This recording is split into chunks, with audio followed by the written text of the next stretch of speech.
30 তারিখ আমরা যখন আমাদের ঘরের কাঁচের শেলফগুলোকে একটা একটা করে খুলছিলাম, সেই টাইমে এই শেলফটাকে খুলে মাটিতে রাখতে গিয়ে শেলফটার কোণার দিকের খানিকটা অংশ হঠাৎ করে ভেঙে যায়।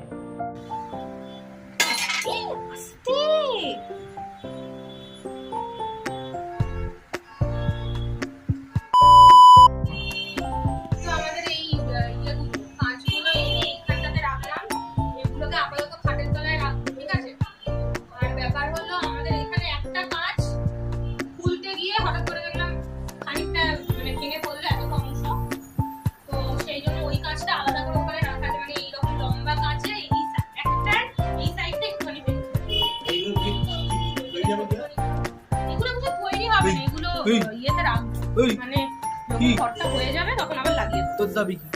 ঘরের ভিতরের কাজটা হয়ে গেলে কি তোকে শুধু ঢুকিয়ে দেবো মিঠু? কর, হ্যাঁ ঢুকাতে হবে তোকে এটা। চলো চলো।